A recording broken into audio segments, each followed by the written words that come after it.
Bismillahirrahmanirrahim. Assalamualaikum warahmatullahi wabarakatuh.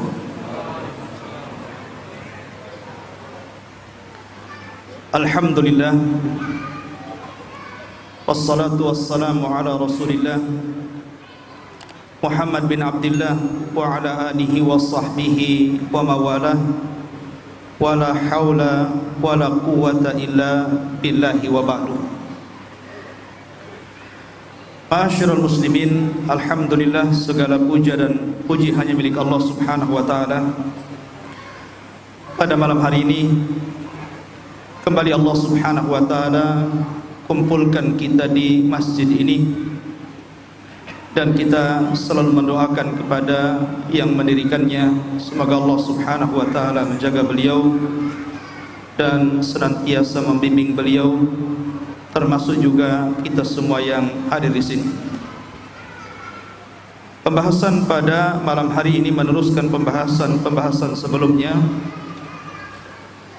bercerita tentang peperangan di zaman Nabi sallallahu alaihi wasallam. Tentu ketika kita mengkisahkan kisah ini bukan hanya didengar saja sebagai cerita atau dongeng saja, tapi lebih daripada itu bahwa dalam kisah-kisah ini ada ibrah dan pelajaran. Dan begitulah metode Al-Quran. Sepertiga Al-Quran itu bicara kisah para nabi, ataupun musuh-musuh para nabi, ataupun kisah orang-orang terdahulu. Ma'asyiral muslimin yang dimuliakan Allah, kita akan mengkisahkan satu peperangan yang luar biasa yang Allah Subhanahu wa taala memasukkan peperangan ini sebagai ujian berat bagi kaum muslimin. Dan Allah Subhanahu wa taala berfirman di dalam Al-Quran menjelaskan tentang peperangan ini. Allah mengatakan, idja'ukum min fawqikum wa min asfala minkum wa idzaghatil absaru wa balagatil qulubul hanajir wa tadhunnuna billahi dhununa hunalika btuliyal mu'minuna wa zulzilu zilzalan syadidah. Ketika mereka, musuh-musuh itu datang kepadamu dari atas kamu, musuh-musuh itu datang dari sebelah bawah kamu, dan ketika telah kacau balau penglihatan dan telah menyesak hati sampai ke kerongkongan, dan kamu menyangka terhadap Allah dengan berbagai macam persangkaan, disitulah diuji orang-orang yang beriman dan akan digoncangkan dengan goncangan yang sangat dahsyat. Lihat bagaimana Allah Subhanahu wa taala menjelaskan peperangan ini luar biasa. Allah mengatakan, hunalika btuliyal mu'minun. Disitulah orang-orang yang beriman diuji. Ma'asyiral muslimin yang dimuliakan Allah Subhanahu wa taala, perang Khandaq ini atau dikenal dengan perang Ahzab terjadi di bulan Syawal, tepatnya 5 tahun setelah Nabi sallallahu alaihi wasallam menetap di Madinah. Sekilas gambaran tentang dua pasukan yang hendak berperang ini. Kita tahu bahwa dari kalangan kaum muslimin, maka pasukan terdiri daripada orang-orang muhajirin dan orang-orang ansar yang ada di Madinah. Adapun dari kalangan musuhnya, diantaranya adalah kabilah besar, ma'ruf kabilah Quraisy, dan kabilah-kabilah kecil di bawahnya. Kemudian kabilah Ghatafan, ini kabilah yang sangat besar, memiliki tentara banyak, dan memiliki kabilah-kabilah di bawahnya. Kemudian di sana ada kabilah Kinanah, ada kabilah Banu Asad, ada kabilah Salim, dan tentunya juga keterlibatan orang-orang Yahudi dari 3 kabilah, Qunaiqah, Bani Nadhir dan Bani Quraidah. Kemudian juga keterlibatan orang-orang munafik yang berada di tubuh kaum muslimin. Anda bisa bayangkan kekuatannya saja sudah beda ini. Orang-orang Muhajirin dan Ansar dikepung dari seluruh segi. Makanya Al-Quran sampai membuat nama surat dengan perang ini, perang Khandaq. Namun Al-Quran menyebutnya sebagai Ahzab. Maka ada surah Al-Ahzab. Ahzab itu dari Hizbun, kelompok. Kalau Ahzab itu kelompok-kelompok. Adapun pemimpin-pemimpin dari kedua belah pihak, tentu dari Nabi SAW, Nabi SAW memimpin langsung. Kemudian Abu Bakar, Umar, kemudian juga Ali, dan pemimpin-pemimpin Ansar, diantaranya Sa'd bin Mu'ad dan Sa'd bin Ubadah. Adapun dari pihak orang-orang Quraisy, di sana ada Abu Sufyan, ma'ruf, musuh besar Nabi SAW dari Quraisy. Kemudian ada Sufyan ibn Abi Syams. Kemudian ada Al-Harith ibn Auf. Kemudian ada Uyainah ibn Husain. Dan juga dari pihak Yahudi juga ada Huyai ibn Akhtab sebagai penggerak dari kalangan Yahudi yang menjadi provokator utama dalam perang ini. Huyai ibn Akhtab. Ma'asyiral muslimin, adapun dari jumlah pasukan, pasukan kaum muslimin itu maksimal paling banyak 3.000 orang. Sementara dari Ahzab, kelompok-kelompok yang berkumpul itu sekitar 10.000 lebih. Karena dari Quraisy saja 4.000, dari Ghatafan 6.000, belum orang-orang Yahudi dan belum orang-orang munafik yang ada di tubuh kaum muslimin. Makanya kalau kita sudah tahu gambaran bagaimana perang Khandaq ini, wajar kalau Allah Subhanahu wa taala mengatakan hunalika betuliyal mu'minun. Ketika itu orang yang beriman diuji oleh Allah Subhanahu wa taala. Ma'asyiral muslimin yang dimuliakan Allah Subhanahu wa taala, perang Khandaq atau perang Ahzab terjadi di bulan Syawal tepat pada tahun 5 Hijriah. Adapun sebab peperangannya, kita tahu bahwa orang Yahudi di Madinah itu 2 kabilah sudah diusir Nabi. Pertama kabilah Qunaiqa setelah perang Badar karena melecehkan seorang wanita muslimah, berakhir dengan pengusiran mereka dari Madinah. Kemudian mereka keluar dari Madinah. Adapun Bani Nadhir ini diusir oleh Nabi SAW karena ada upaya pembunuhan terhadap Nabi SAW.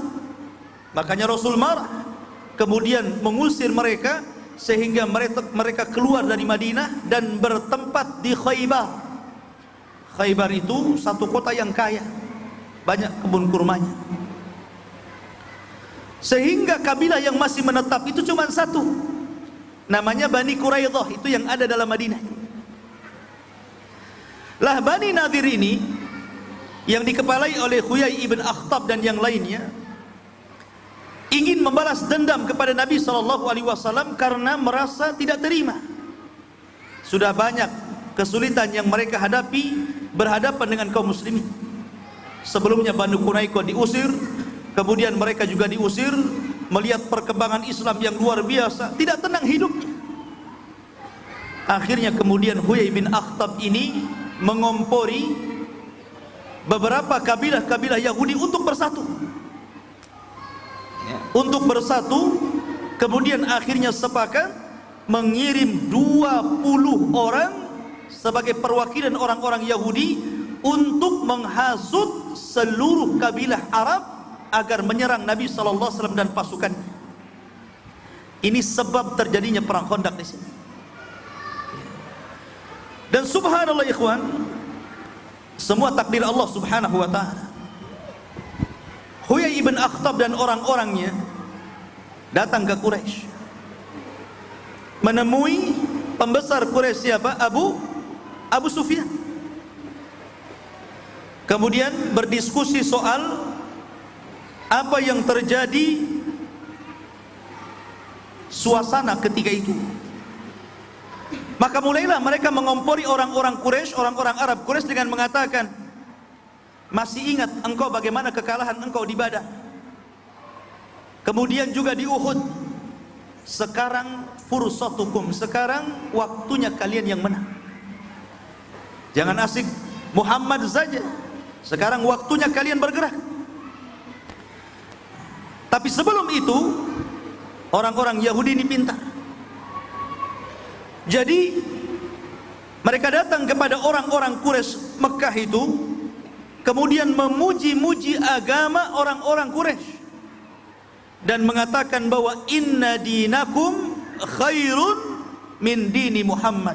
Sesungguhnya agama kalian itu lebih baik, jauh lebih baik dibandingkan agama Muhammad, katanya. Tuh lihat, provokator kan begitu ya. Dia harus ambil hatinya dulu. Akhirnya kemudian kata Abu Sufyan, mana buktinya? Kalau seandainya kalian itu mengatakan agama kami jauh lebih baik daripada agama Muhammad. Akhirnya 20 delegasi Yahudi ini sujud ke patung-patung mereka, menunjukkan bahwa agama orang Quraisy lebih baik dibandingkan agama Islam. Subhanallah, lihat orang-orang Yahudi ini. Orang Yahudi ini tahu bahwa agama Rasulullah SAW jauh dibandingkan agama orang Quraisy, karena orang Yahudi itu diberikan kitab. Mereka ahlul kitab. Dan sebelum orang-orang Ansor masuk Islam, mereka terdiri dari dua kabilah, Khazraj dan Aus. Itu biasa perang dengan orang Yahudi, karena orang Yahudi tidak suka dengan para penyembah berhala, karena orang Yahudi tidak menyembah berhala. Dan mereka tahu kebenaran yang ada pada Nabi SAW, cuman karena kesombongan dan hasad, akhirnya mereka menolaknya. Tapi mereka punya kaidah al-ghayatu tubarrirul wasilah, bahwa tujuan itu harus menghalalkan segala cara.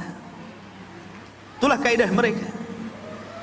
Tujuan itu harus menghalalkan segala cara, padahal al-umuru bimaqasidiha, perkara itu harus sesuai dengan maksud hatinya. Jangan menghalalkan semua cara. Kalau tujuan yang baik, maka wasilahnya yang baik. Kalau tujuan yang baik tidak boleh dilakukan dengan wasilah yang buruk. Tapi orang Yahudi ini memang ingin menempuh segala cara bagaimana mendapatkan tujuan mereka, sembah itu. Lah karena inilah kemudian Allah Subhanahu wa taala menurunkan ayat kepada orang Yahudi ini. Apa ayatnya? Allah mengatakan, alam tara ilal ladzina utu nasiban minal kitab yu'minuna bil jibti wat taghut wa yaquluna lil ladzina kafaru haula'i ahda minal ladzina amanu sabila ulaika alladzina la'anahumullah wa man yal'anillahu falan tajida lahu nasira. Allah mengatakan, tidakkah engkau lihat orang-orang yang Allah berikan kitab, tiba-tiba mereka beriman dengan al-jibti wa tagut, dengan sihir dan dengan tagut, dengan kesyirikan. Kenapa? Karena 20 orang ini menyembah berhala untuk supaya orang Quraisy menolong mereka. Mereka beriman kepada tagut. Maka mereka mengatakan kepada orang-orang kafir Quraisy, sesungguhnya mereka, maksudnya orang-orang Quraisy, jauh lebih mendapatkan petunjuk dibandingkan orang-orang yang beriman, maksudnya Rasul dan pasukannya. Maka Allah mengatakan mereka itulah orang-orang yang Allah laknat, dan barang siapa yang Allah laknat, tidak ada satupun yang akan menolong mereka. Allah turunkan ayat ini.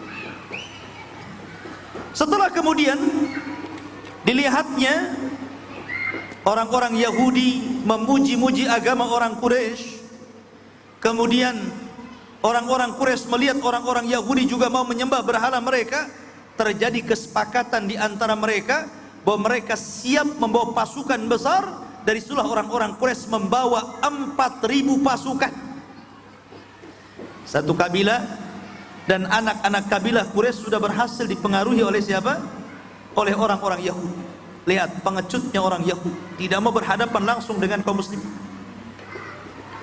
Setelah berhasil, maka dia berangkat ke Ghatafan. Ghatafan ini walaupun besar kabilahnya, banyak pasukannya, tapi mereka sebenarnya pernah dikalahkan kaum muslimin. Karena pernah perang juga Rasul dan Ghatafan, tapi kalah, kemudian mereka pulang. Karena kekalahan inilah tahu orang-orang Yahudi ini. Akhirnya kemudian mereka datang ke Ghatafan, kemudian merayu mereka dan kabilah-kabilah di sekitar Ghatafan agar bergabung dengan tentara Yahudi. Dan mereka mengatakan, kalian serang Muhammad dan pasukannya dari luar, kami serang mereka dari dalam. Mau kemana ini? Kemudian orang-orang Yahudi menjanjikan kepada penduduk Ghatafan, kalau ini berhasil, maka sebagian kekayaan Khaybar akan diberikan kepada mereka. Dan Khaybar itu penghasil kurma. Orang dulu itu kaya-kaya karena kurma. Jadi kalau punya kebun kurma itu kaya orang dulu itu. Jadi kekayaan itu dilihat dengan kebun kurma. Kalau sekarang punya kebun belum tentu kaya ya. Lah akhirnya kemudian sepakat tuh. Maka mereka menyepakati waktunya untuk saling bertemu di Madinah. Berangkat dua pasukan ini, Quraisy dengan 4.000 pasukan, Ghatafan dan kabilah-kabilah kecil di sekitarnya membawa 6.000 pasukan. Maka seluruh pasukan 10.000 itu bayangkan, bergerak menuju Madinah.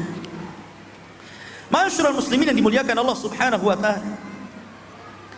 Maka kemudian setelah mereka bergerak, maka Nabi SAW kedatangan jasus, kedatangan mata-mata, menceritakan di hadapan Rasul bahwa ada gerakan-gerakan yang datang dari Arab. Mereka akan menyerbu Madinah. Bagaimana ini?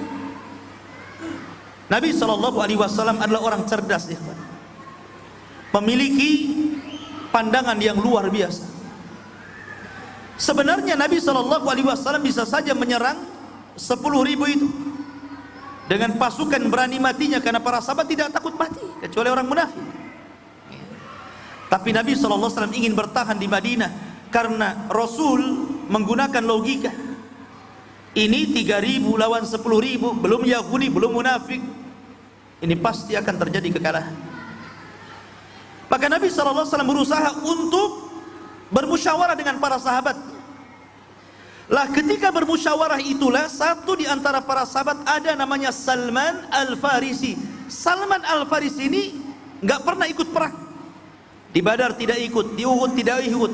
Pokoknya dia tidak ikut perang Badar kecuali ketika 5 tahun menetap di Madinah, Rasul dan para sahabat baru ikut perang Khandaq.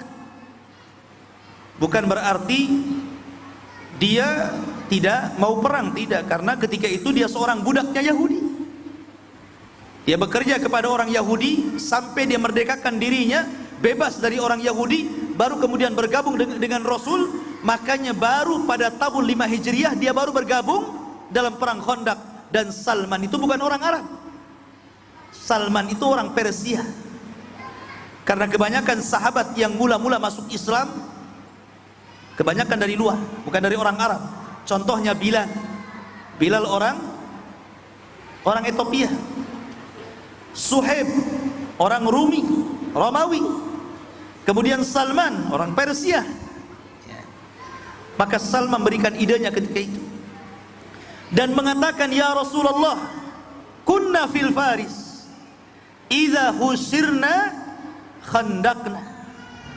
Wahai Rasul, kebiasaan kami di negeri Persia, kalau dalam kondisi terjadi hujum, penyerangan mendadak, ataupun kami dikepung, biasanya kami menggali parit, menggali khandaq.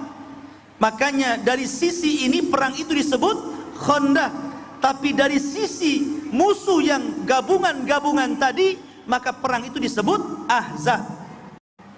Ikhwan, Madinah itu, kalau antum tahu gambaran Madinah, sebelah timur dan barat Madinah itu pegunungan batu. Jadi sebelah barat gunung batu, sebelah timur gunung batu, batu-batu hitam, cadas-cadas hitam.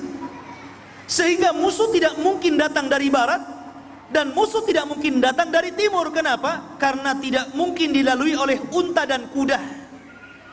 Dan kalau mereka naik, kelelahan mereka. Artinya dari sini aman Madinah kan? Karena terapit dari dua bebukitan dan batuan ini. Susah nih, gak bisa dilalui unta dan kuda. Sementara sebelah selatan itu penuh dengan pohon kurma, dan di situ perkampungan banyak, sehingga susah juga untuk diterobos, kecuali sebelah utara. Sehingga mereka hanya bisa masuk dari sebelah utara. Makanya dari sini idenya Salman masuk di akal, ya, masuk di akal nih. Mereka hanya bisa lewat utara. Akhirnya kemudian Nabi SAW menerima siapa? Idenya Salman Al-Farisi untuk membuat parit yang sangat lebar. Konon parit itu panjangnya 5 meter, dalamnya 5 meter. Ya, kalau 1 meter ya kuda loncat lah ya. Kuda poni saja bisa loncat. Ya, ya harus 5 meter lah ya kudanya biar masuk ke dalam. Dan kalau tidak dalam, kudanya loncat lagi kan begitu. Harus dalam dia, dan harus lebar. Dan itu panjangnya bayangkan 12 kilo. Sampai mana 12 kilo kalau dari sini? 12 kilo ikhwan. Bayangkan sahabat menggali parit, lebar 5 meter, dalam 5 meter, panjang 12 kilo. Ini pekerjaan apa ini? Nggak ada beko ikhwan. Kalau pakai beko dikeruk-keruk sebentar. Ya. Ini pakai cangkul alat sekedarnya. Belum perang sudah kelelahan. Apalagi di musim dingin waktu itu, dan para sahabat kelaparan. Bagaimana tidak kelaparan? Mereka dikepung. Akses untuk keluar susah. Untuk belanja, masuk barang, keluar barang susah, dikepung. Jadi wajar kalau mengatakan hunalika btuliyal mu'minun. Ya, perang Ahzab itu ujian bagi kaum muslimin. Akhirnya mereka menggali parit. Parit digali, hanya satu jalan itu saja. Ya. Dan mereka harus bergerak cepat ikhwan, karena musuh itu ada batas waktunya. Ya. Harus cepat bergerak, sehingga mau tidak mau mereka harus mengeluarkan tenaga mereka untuk segera selesai paritnya. Subhanallah, Rasul langsung turun tangan. Sampai dikisahkan, karena hari pembuatan parit itu memang Madinah lagi musim dingin, dan antum tahu bahwa musim dingin sini dengan musim sana, dingin sana beda. Dingin sekali. Dan musim dingin itu biasanya membangkitkan rasa lapar ya. Kalau dingin biasanya lapar antum. Ya. Sehingga ini yang membuat kacau pikiran para sahabat. Nabi SAW sampai sebuah hadis yang dihasankan oleh Syekh Nasruddin Albani rahimahullahu taala, sampai laparnya Rasul itu mengikat 2 batu di perutnya, dan para sahabat 1 batu, menunjukkan bahwa Rasul lebih lapar dibandingkan para sahabat. 2 batu ditaruh sini, kemudian diikat, dan itu teori untuk menghilangkan rasa lapar. Nah, coba kalau antum lapar, ambil batu, ikatlah. Ustadz masih lapar, tambah lagi batunya. Ya. Khawfirin muliakan Allah subhanahu wa ta'ala. Lah ketika itu, maka Nabi SAW ingin memberikan semangat kepada para sahabat. Salah satu yang dilakukan Nabi SAW, maka Nabi SAW mengumandangkan syair. Mengumandangkan syair untuk menghibur para sahabat. Salah satu syair yang ma'ruf, maka mereka mengatakan, Nabi SAW mengatakan, la aisha illa aisal akhirah waghfir lil ansari wal muhajirah. Kata Nabi SAW menghibur para sahabatnya, karena mereka itu sudah keletihan, kelaparan, mereka harus membuat parit, mereka sedang dikepung. Anda bisa bayangkan tuh, Maka Nabi SAW mengatakan, la aisa illa aisal akhir. Sesungguhnya tidak ada kehidupan kecuali kehidupan akhirat. Biarlah kita susah di dunia, biarlah kita prihatin di dunia, karena sesungguhnya kehidupan ini bukan di dunia, kata Rasul, tapi di akhirat. Ya Allah, ampuni orang-orang Ansar dan orang-orang Muhajirin. Kata Syekh Utsaimin rahimahullahu ta'ala, syair ini yang dikumandangkan Nabi SAW bisa juga dibaca apabila antum dalam posisi kesulitan. Mungkin antum baru dipecat dari PT, antum ngomong la aisha illa aisal akhirah. Gak apa-apa, tidak ada kehidupan yang mewah kecuali kehidupan akhirat, menghibur diri, ya kan? Tapi kalau sudah ada pekerjaannya, lupa nih dengan doanya, kan gitu. Malah dibalik, tidak ada kehidupan kecuali dunia, kan? Gitu ya. Jadi di sini Nabi Shallallahu Alaihi Wasallam menghibur para sahabat. Bahkan dalam riwayat yang lain, sahabat kemudian membalas syair Nabi Shallallahu Alaihi Wasallam dan mengatakan, nahnu bayya'na lil jihad.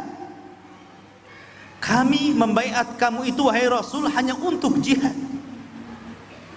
hanya untuk jihad, dan kami tidak mungkin bergerak daripada niat kami ini.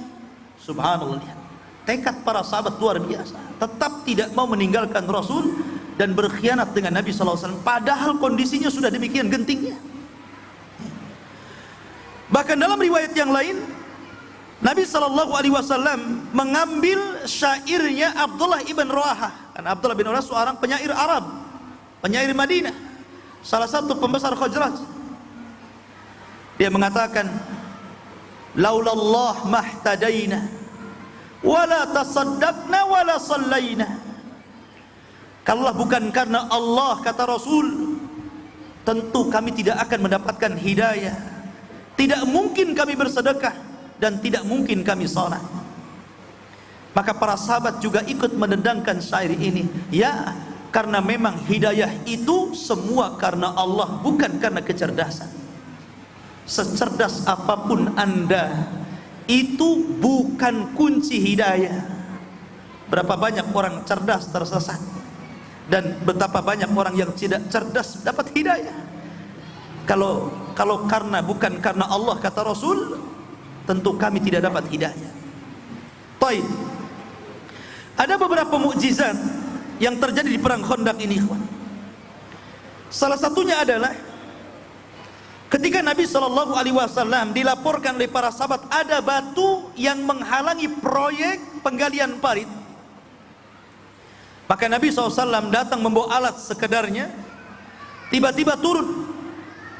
Kemudian Nabi SAW memukulkan batu yang sangat keras itu, tiba-tiba keluar percikan api dari batu itu. Kemudian ketika itu Nabi SAW ditampakkan Allah kerajaan Kisra. Kata Nabi SAW, Allahu Akbar, utitu mafatihas Syam. Kata Nabi SAW, Allahu Akbar, sungguh aku akan diberikan kunci-kunci pembendarahan Syam. Maksudnya kunci-kunci kerajaan Persia. Maka Nabi mengatakan, wallahi demi Allah, innila absuru qusurahal khamra min makani hadha. Demi Allah, aku diperlihatkan Allah bagaimana istana-istana itu akan aku rebut di tempat berdiriku ini. Kemudian Nabi SAW memalu lagi kedua kalinya, keluar percikan lagi. Ketika itu Allah memperlihatkan bagaimana kekuasaan Romawi. Maka kemudian Rasul mengatakan, Allahu Akbar, utina mafatiha al-Faris. Afwan, tadi Romawi, sekarang Persia. Ya. Aku diperlihatkan istana-istana Persia, dan aku bisa melihat dari tempatku ini. Dan yang ketiga kalinya Rasul diperlihatkan negeri Yaman. Kata Nabi SAW, utitu mafatihal Yaman, wallahi innila absuru abwabas San'a min makani hadha. Sungguh aku diperlihatkan kunci-kunci Yaman, dan aku bisa melihat Son'a dari tempatku ini. Orang-orang mukmin tentu mereka dalam kondisi seperti itu, dalam kondisi memang luar biasa, ikhwah fillah muliakan Allah Subhanahu wa taala, tentu akan berbeda ucapannya dengan orang-orang munafik. Walaupun dalam genting itu Rasul tidak menghibur diri, wallahi tidak menghibur diri. Rasul tidak sedang menghibur para sahabat dengan mengatakan seperti itu, karena itu mukjizat. Tapi lihat orang-orang munafik. Allah mengatakan, "Idz yaqulul munafiqun walladzina fi qulubihim maradun ma wa'adana Allah wa rasuluhu illa ghurura." Ketika orang-orang munafik mereka mengatakan, dan orang-orang yang hatinya sakit, apa yang dijanjikan Allah dan Rasulnya itu hanya tipu-tipu saja. Hanya penipuan saja, hanya untuk supaya kita senang, supaya kita tenang, kita tidak khawatir. Mereka mengatakan, jangan lagi menyerang orang-orang kafir, mau buang hajat saja kami kesusahan dan ketakutan. Tapi orang-orang yang beriman berbeda ucapannya. Maka mereka mengatakan, Allah berfirman, "Walamma ra'al mu'minuna al-ahzab qalu hadza ma wa'adana Allah wa rasuluhu wa sadaqa Allah wa rasuluhu wa ma zaduhum illa imanan wa taslima wa ma zadahum illa imanan wa taslima." Dan ketika orang-orang yang beriman justru ketika mendengar dan melihat bagaimana pasukan Ahzab yang berkelompok-kelompok tadi siap menggempur mereka, kemudian Nabi SAW melihat akan kekuasaan Kisra, akan kekuasaan Kaisar, Romawi dan Persia dan Yaman akan takluk di tangan kaum muslimin. Orang-orang beriman mengatakan, "Ma wa'adanallahu wa rasuluhu wa sadaqallahu wa rasuluhu." Apa yang dijanjikan Allah dan Rasul sebuah kebenaran. Apa yang dijanjikan Allah dan Rasulnya sebuah kebenaran, dan mereka tidak menambah kecuali iman dan penyerahan diri mereka kepada Allah dan Rasulnya. Lihat, di sini ada kubu mukmin dan kubu munafik. Di dalam itu sudah kacau itu. Bagaimana di luar? Ya. Ma'asyiral muslimin yang dimuliakan Allah Subhanahu wa taala, ini kabar secara khusus, tapi kabar secara umum adalah ayat yang saya bacakan tadi. Ayat yang saya bacakan tadi, Allah mengatakan, "Ija'ukum min fawqikum wa min asfala minkum wa idzagatil absaru wa balagatil qulubul hanajir wa tadunnuna billahi dununa hunalika btuliyal mu'minuna wa zulzilu zilzalan syadida." Ini gambaran umum perang Ahzab. Ketika musuh-musuh datang dari atas kalian, karena mereka muncul dari mana-mana. Kemudian dari bawah kalian, karena mereka juga bergerak di bawah, bukan hanya di bukit. Ketika itu sudah kacau balau penglihatan kaum muslimin, sudah bingung mana satu yang harus dilawan. Di sini ada musuh, di situ ada musuh, depan musuh, belakang musuh, gitu kan? Dan telah sesak hati mereka sampai sesaknya itu naik ke kerongkongan, sehingga mereka sudah kacau, sehingga sebagian mereka berprasangka yang tidak kepada Allah. Ketika itu Allah mengatakan, "Hunalika btuliyal mu'minun." Allah menguji orang-orang yang beriman. Allah uji orang-orang beriman. Subhanallah, luar biasa. Ma'asyiral muslimin yang dimuliakan Allah Subhanahu wa taala. Kemudian ketika dalam kondisi seperti itu, ada laporan kepada Nabi SAW pengkhianatan orang-orang Yahudi. Maka Nabi SAW memilih 3 atau 4 pimpinan Ansar, diantaranya Sa'd bin Mu'ad, Sa'd bin Ubadah, Abdullah ibn Rawaha, dan satunya lagi. Kata Nabi SAW, tolong cari tahu kepada orang-orang Yahudi sana, betul tidak mereka berkhianat? Kalau mereka tidak berkhianat, maka umumkan di tengah-tengah manusia bahwa Yahudi tidak berkhianat. Mereka tetap memegang perjanjian perdamaian dengan kita. Tapi kalau pendengar mereka berkhianat, maka jangan bicarakan di tengah-tengah manusia, rahasiakan perkara ini, karena ini bisa menggoncangkan hati kaum muslimin. Berangkat Sa'd bin Ubadah, pimpinan daripada Aus. Berangkat Sa'd bin Mu'ad, pimpinan Aus. Sa'd bin Ubadah, pimpinan Khazraj. Dan juga Abdullah bin Rawahah, pembesar Khazraj. Dan satu lagi kemudian menjadi jasus mata-mata. Dan subhanallah, mereka mendapatkan kabar kebenaran tentang pengkhianatan dan akan berkhianatnya orang-orang Yahudi, baik orang Yahudi yang di luar Bani Nadir dan Qunaiqah, ataupun Yahudi yang ada di dalam Bani Quraidah.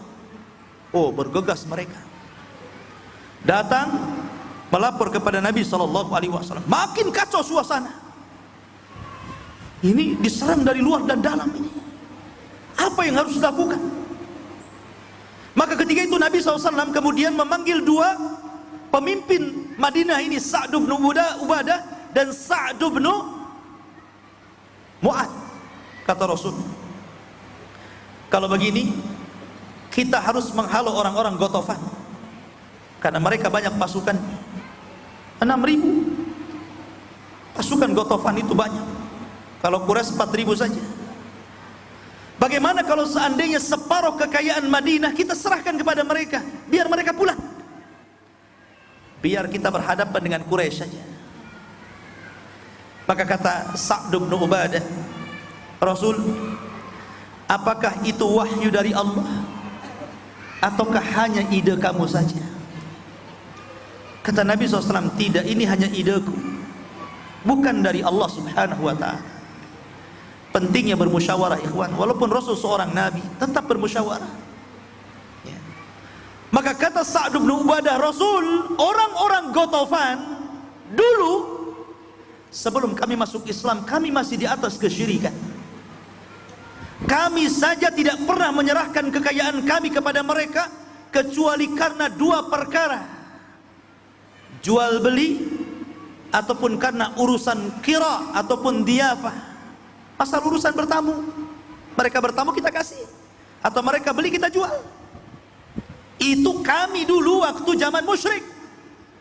Kami sudah Islam sekarang, tidak mungkin kami serahkan kekayaan ini kepada mereka.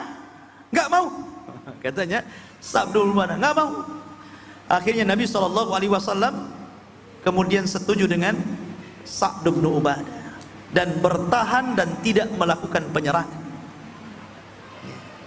Masyarul muslimin yang dimuliakan Allah Subhanahu wa ta'ala, ketika genting rapat itulah, bingung ini bagaimana cari jalan keluar, maka Allah Subhanahu wa ta'ala takdirkan datang seorang pembesar Yahudi yang baru masuk Islam, namanya Nu'aim ibn Mas'ud.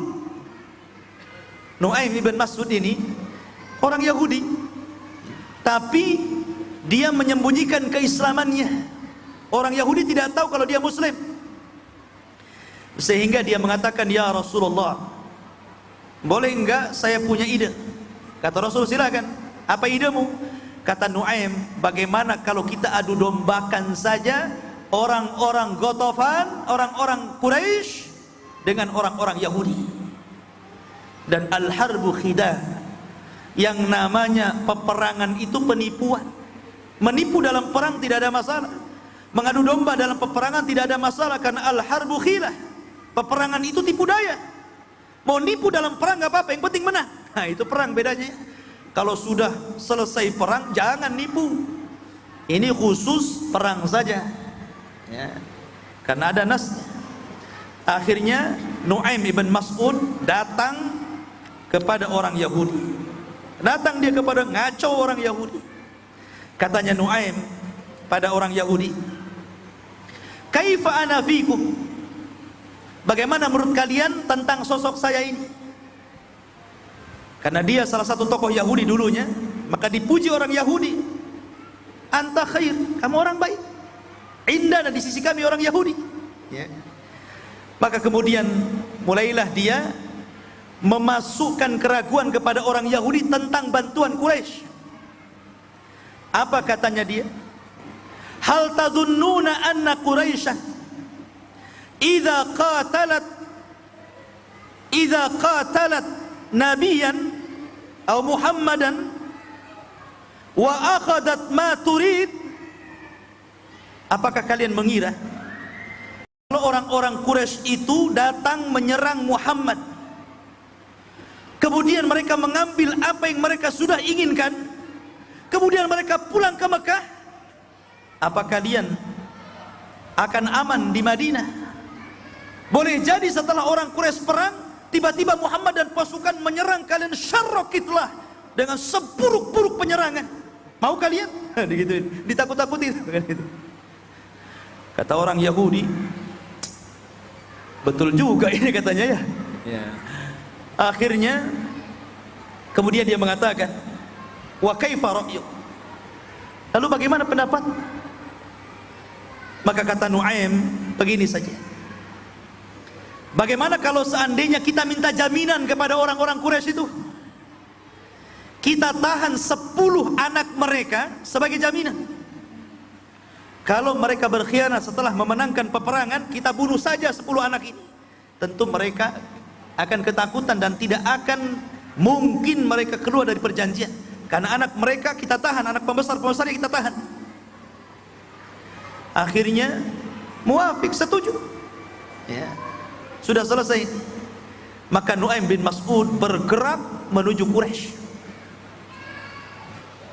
Kemudian dia mengatakan kepada orang-orang Quraisy, sesungguhnya orang-orang Yahudi di Madinah, mereka tidak jadi perang melawan Rasul karena mereka ketakutan dan terikat dengan perjanjian.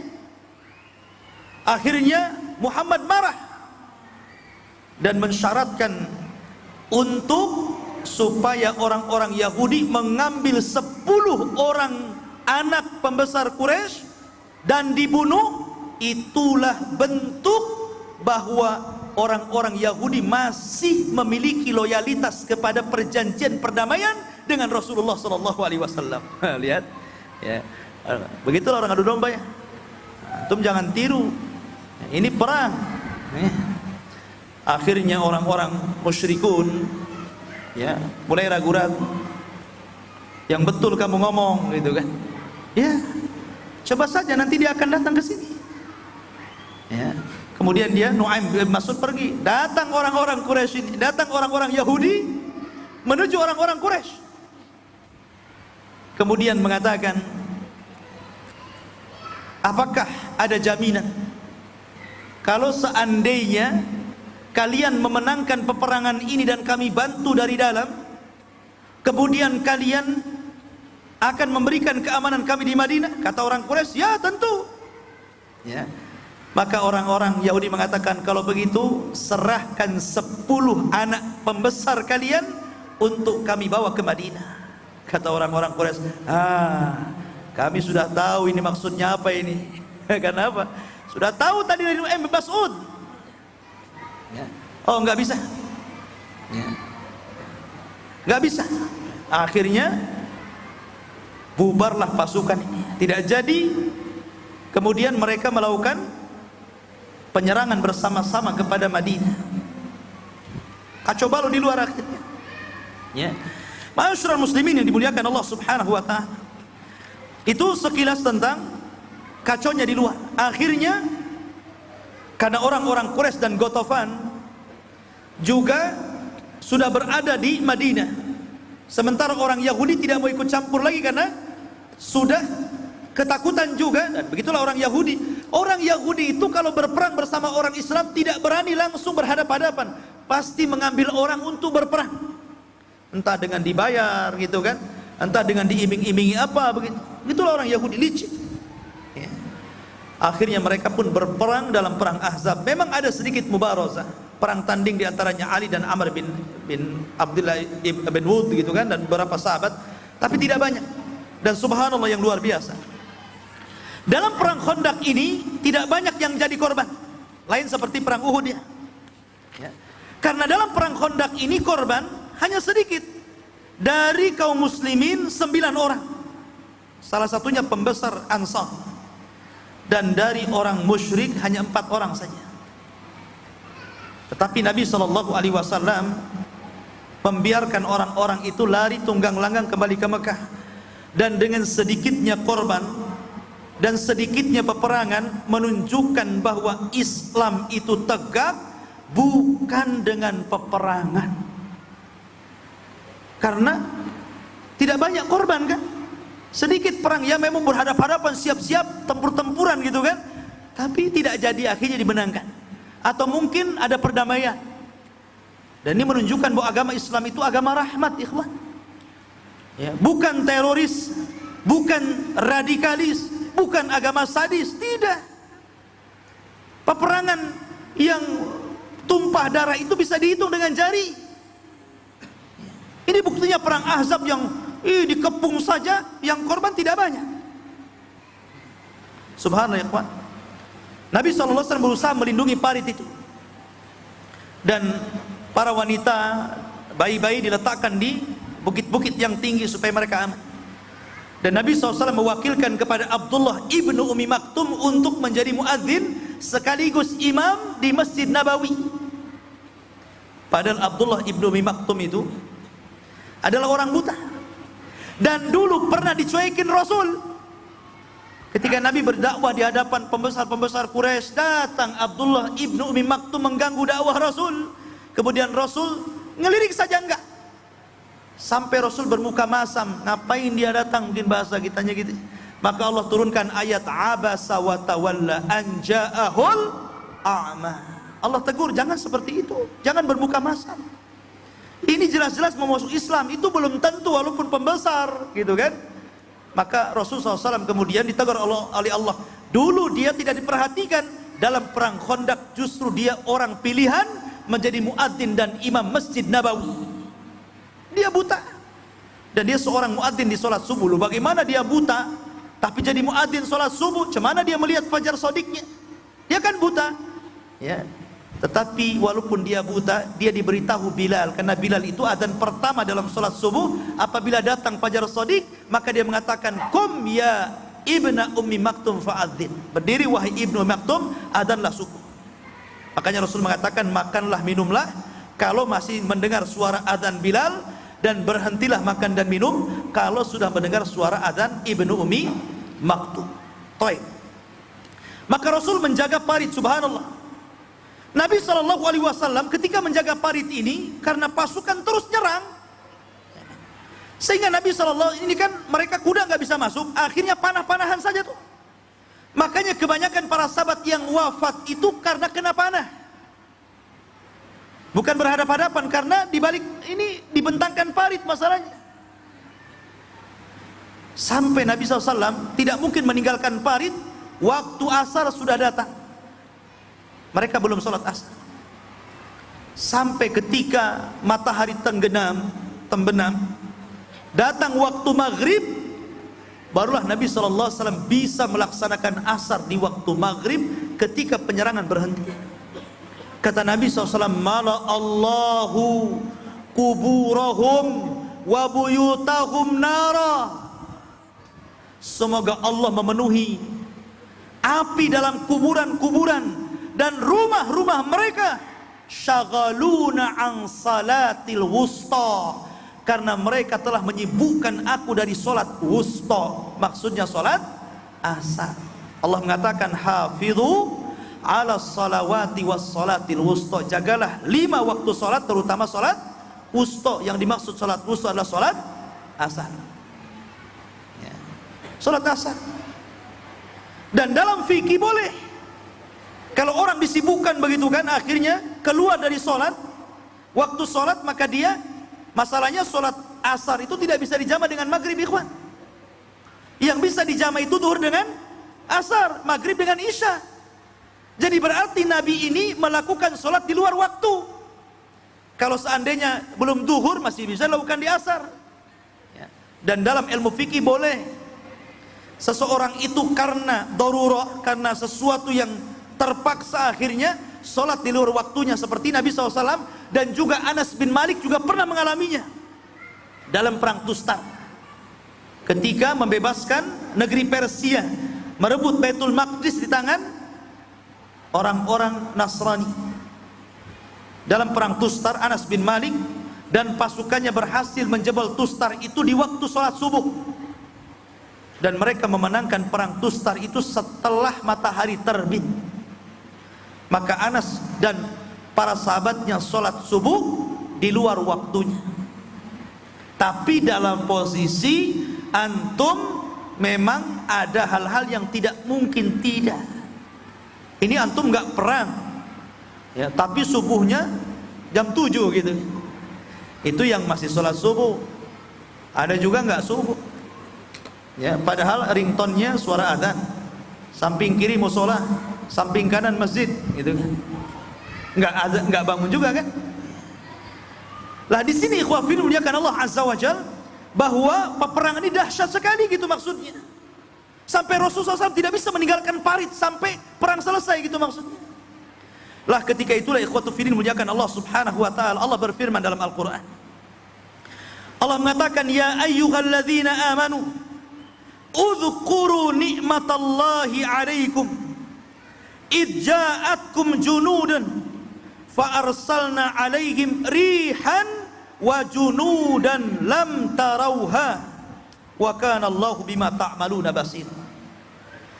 Wahai orang-orang yang beriman, ingatlah nikmat Allah yang Allah berikan kepada kalian ketika datang kepada kalian tentara-tentara, maksudnya para malaikat, maka kami kirimkan kepada mereka angin dan tentara-tentara yang tidak kamu lihat, dan Allah itu adalah melihat apa yang kamu kerjakan.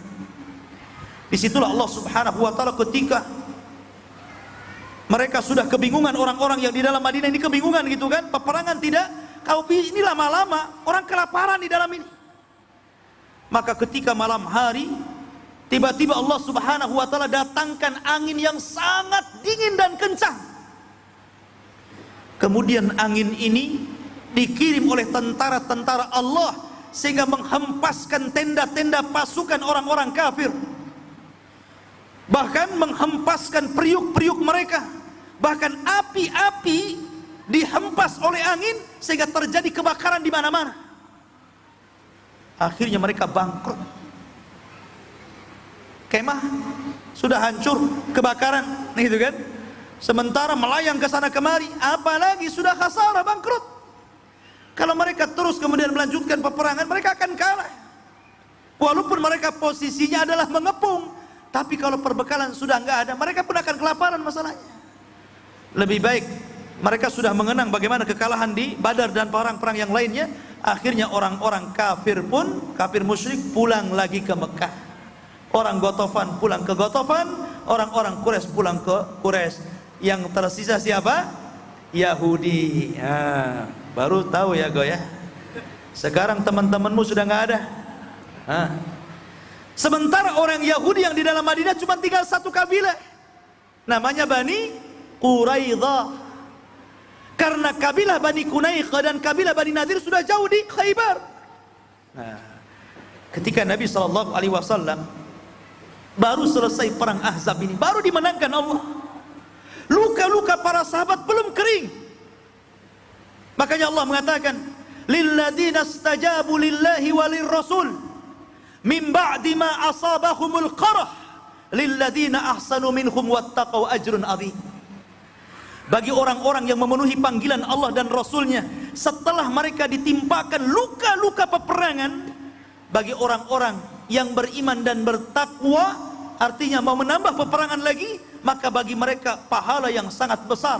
Baru selesai peperangan, kemudian Nabi SAW masuk ke rumahnya, kemudian mandi, tiba-tiba Jibril datang dan mengatakan, ya Muhammad, kenapa kau lepas baju perangmu sementara malaikat belum melepas baju perangnya?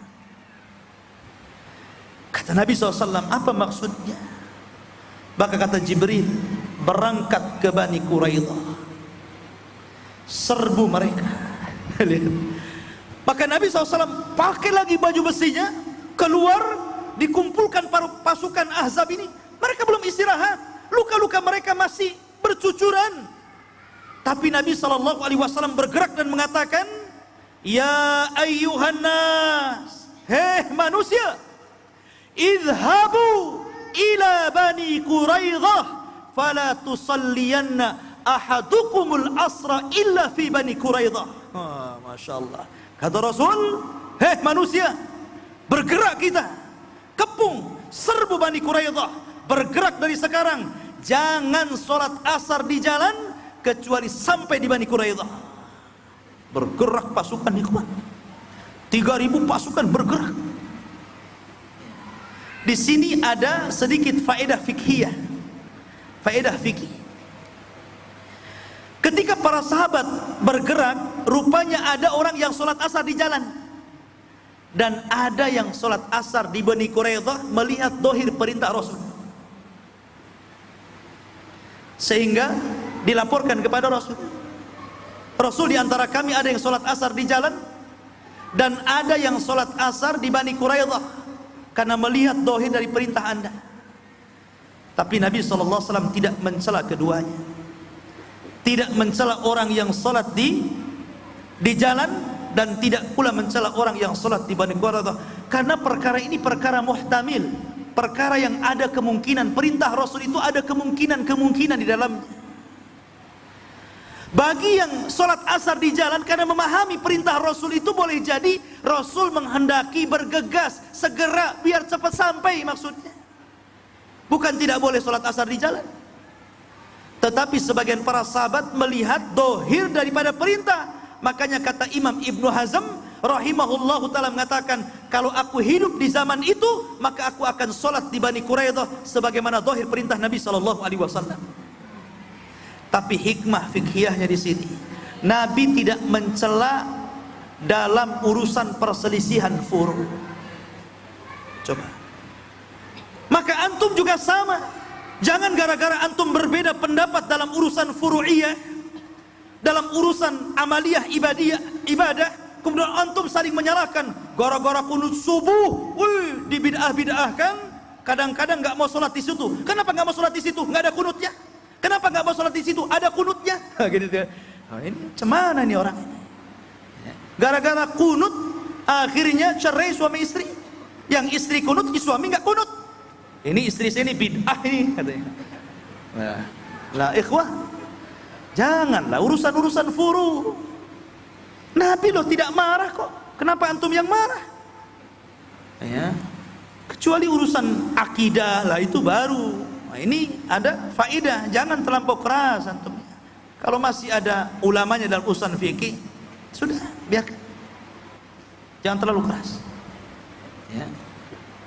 Lah ketika kemudian Nabi SAW berhasil mengepung Bani Quraidah, maka mereka ditawan yang laki-lakinya.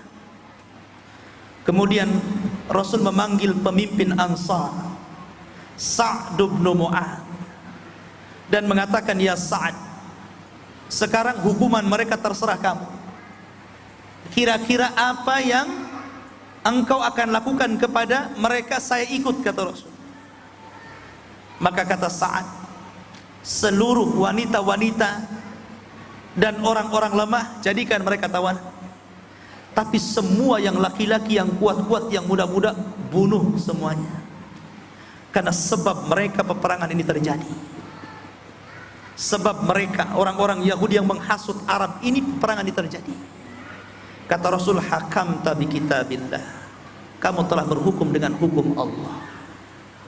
Akhirnya mereka dibunuh semuanya, ya, berdasarkan kehendak daripada pemimpin Ansar ini.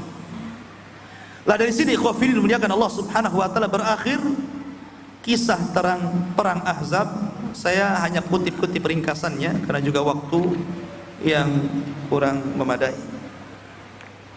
Baik, assalamualaikum Ustaz. Waalaikumsalam warahmatullahi wabarakatuh. Ana mau bertanya tentang sholat ketika safar. Lah, kok lari ketika safar? Apakah boleh dikosor sholat duhur dengan asar ketika sedang bekerja di luar negeri? Boleh, tidak ada masalah. Mengkosor sholat boleh, tetapi kosor itu hanya dalam safar. Dan kosor itu hanya ada sholat di bilangan sholat yang 4 rakaat, duhur, asar, isya. Nggak boleh mengqasar maghrib jadi 1,5. Gimana caranya itu? Ya. Beda dengan jama'. Kalau jama' itu berlaku baik ketika mukim ataupun ketika safar. Safar boleh jama' karena memang ilatnya ada, masyaqqah, berat gitu. Ketika mukim juga boleh, ya, karena Nabi SAW juga pernah menjama' sholat tanpa sebab. Rasul pernah menjama' sholat tanpa sebab dia jama' sholatnya, ya. Sehingga boleh sekali-kali kita ini seumur hidup bolehlah menjama' zuhur dengan asar tanpa qasar di rumah, walaupun tidak ada sebab. Tapi sekali-kali saja, jangan keseringan, nanti jadi orang Syiah antum. Orang Syiah itu, oh masya Allah, ada hadiah. Kalau sabar ada hadiah ya.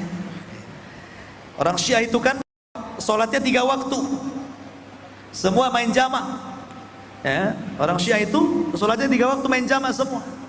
Jadi semua ditarik, duhur ditarik ke asar, kemudian maghrib ditarik ke isya. Makanya anak-anak muda, supir-supir angkot tuh senang ikut Syiah katanya. Kenapa? Sholatnya lambat katanya. Bisa sore-sore katanya, duhur dengan asar gitu ya. Nah, jadi jama' dengan qasar beda. Tapi bagaimanapun jama' itu ada penyebabnya, tapi boleh juga sekali-kali menjama' salat. Wallahu a'lam. Ustaz, bagaimana memahami firman Allah Azza wa Jal, in huwa illa wahyun yuha? Dengan apa disampaikan Ustaz tadi Rasul bersair, dan pada saat sahabat melaporkan kepada baginda Rasul tentang batu besar yang menyulitkan dalam penggalian terjadi sebuah mukjizat Allah, bukankah dalam pandangan Rasul akan dibebaskan untuk umat Islam? Pertanyaan saya, apakah dalam konteks saat itu ada orang-orang yang dibukakan oleh Allah pandangan-pandangan yang dianggap gaib? Apa tolak ukur bahwa itu benar atau karamah? Mohon pandangannya Ustaz ya. Tidak bertentangan Nabi SAW dengan syair, dengan firman Allah, wa ma yantiqu anil hawa in huwa illa wahyun yuha. Ya. Bersyair boleh, selama tidak bertentangan, karena Nabi SAW juga suatu ketika dengan Aisyah radhiyallahu anha, Aisyah itu masih kecil, karena Rasul menikah dengan Aisyah itu masih kecil, belum balik. Sehingga ketika Aisyah radhiyallahu melihat kawan-kawannya sedang bersenandung syair, membawakan dub. Apa dub itu? Mungkin kayak kita ini rebana, tapi pinggirnya nggak ada kecreknya, ya kan? Itu namanya dub. Ya, anak-anak jariah di zaman Rasul itu mukul-mukul dub sambil bersenandung syair, dan itu anak-anak sebaya dengan Aisyah. Aisyah bersandar kepada Nabi SAW, dan Rasul membiarkan sampai Aisyah puas, sampai dia bosan sendiri gitu kan. Ketika Aisyah, kemudian Abu Bakar datang, kemudian mengatakan, ada apa ini? Ya, di rumah Nabi SAW ada mizmar min majamir syaitan, ada suara seruling dari seruling syaitan katanya. Kata Nabi SAW, ya Abu Bakar, biar orang-orang Yahudi dan Nasrani tahu bahwa dalam Islam itu ada Id, ada ulang tahun juga, maksudnya Idul Fitri dan Idul Adha. Ya. Lah Nabi SAW ketika itu bersyair hanya untuk supaya menyemangati, dan boleh ketika orang berjihad kemudian bersenandung syair supaya semangat dan mereka kemudian fokus dengan jihad.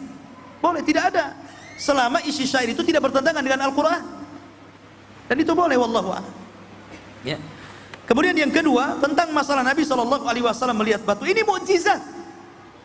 Keanehan di dunia itu ada 3: mukjizat, karamah, sihir. Mukjizat untuk para nabi, karamah untuk para wali, dan sihir untuk para dukun. Milih yang mana tuh? Mukjizat tidak mungkin, nggak ada lagi di zaman sekarang mukjizat, karena tidak ada nabi setelah Rasulullah. Karamah boleh jadi karamah. Tapi Imam Syafi'i rahimahullahu ta'ala menukilkan perkataan Imam Al-Laits, ulama Mesir.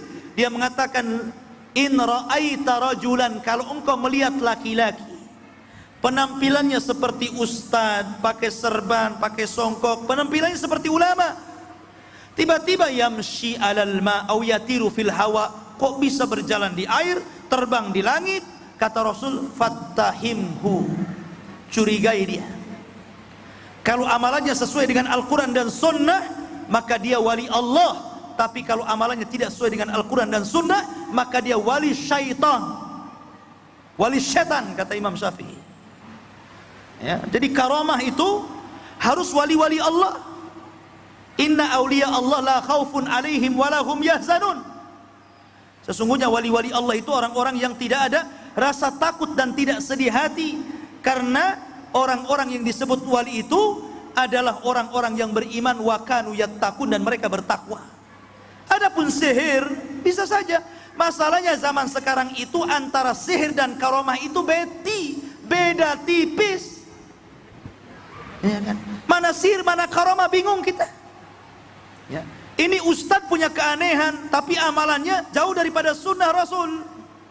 Ini dukun punya keanehan, jelas-jelas dari setan, kan begitu.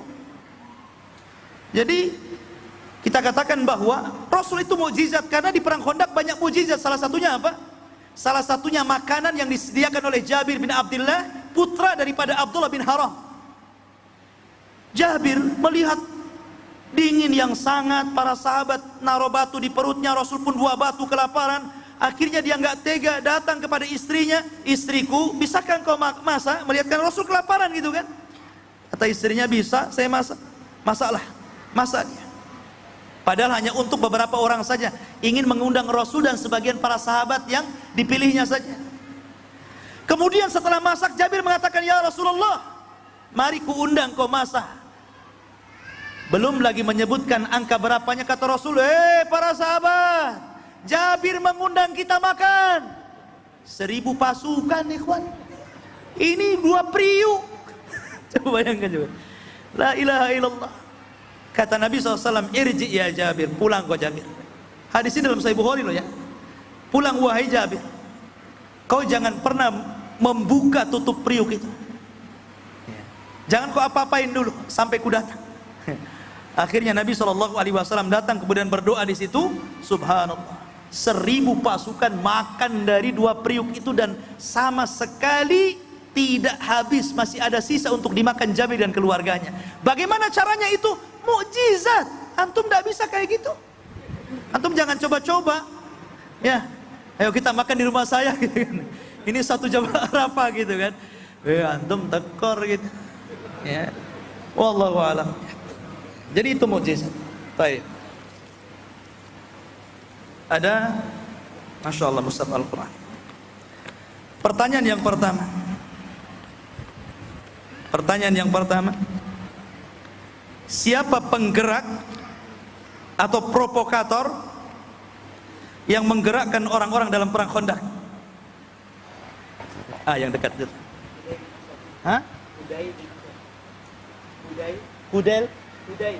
Hudai? Kurang tepat. Belakang. Huyai. Apa? Itu orang Jawa, orang mana? Susah. Huyai ibn Akhtab, dialah penggeraknya, provokatornya. Baik, ahsan, fadhal. Baik. Sebutkan 4 kabilah yang ikut serta dalam perang Ahzab melawan Rasul dari orang-orang kafir. 4 kabilah. Nggak ada yang ngacung. Kesulitan ya. Antum.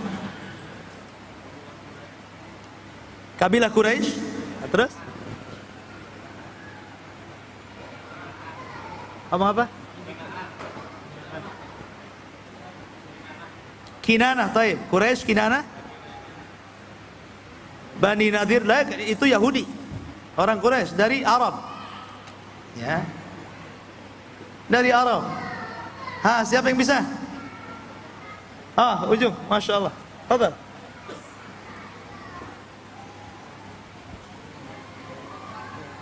Afwan, ini ada ini.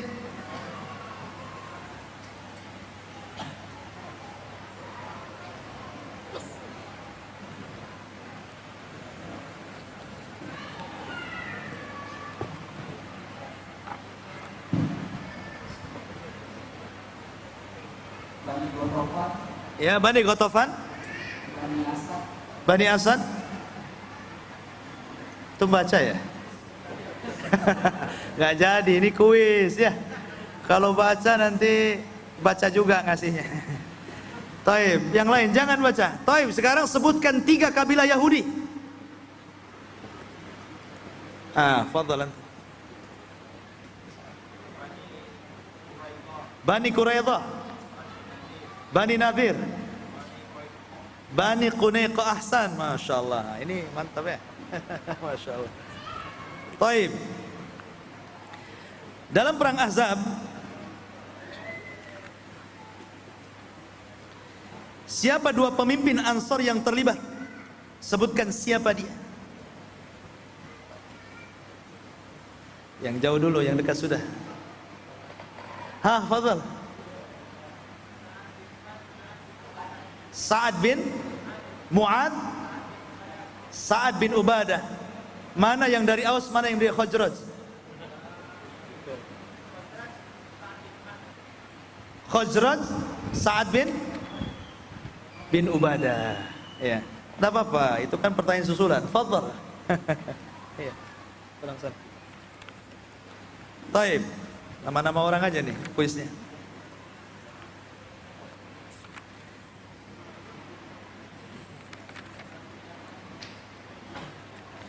Siapa orang Yahudi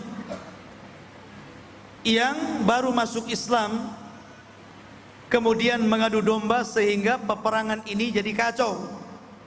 Fadhal. Ahsan, Nu'aim Ibn Mas'ud. Masya Allah, fadhal. Nu'aim Ibn Mas'ud. Akhwat, tolong kasihkan ininya, biar akhwat dapat. Tolong dikasihkan ke akhwat.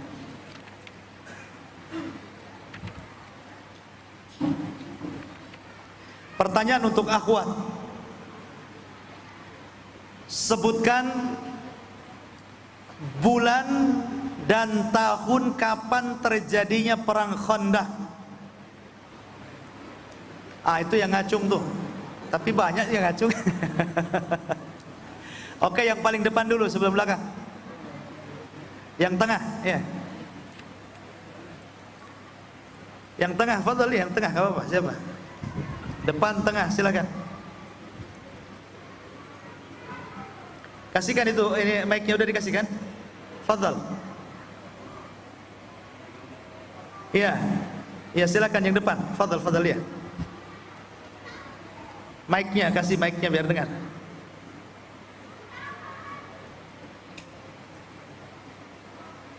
Bulan Syawal tahun 5 Hijriah. Masya Allah, bulan Syawal 5 Hijriah. Fadhal, tolong ke belakang. Taib, pertanyaan terakhir. Satu perang 2 nama, Khandaq dan Ahzab. Apa bedanya? Yang belakang, akhwat yang belakang, antum sudah ikhwan ya. Antum ini, aduh, antum kalau mau beli ya. Taib, silakan. Belakang akhwat. Atau yang ngacung siapa, terserah. Siapa yang nyambar mic aja lah udah. Silakan. Biar gak lama-lama malam.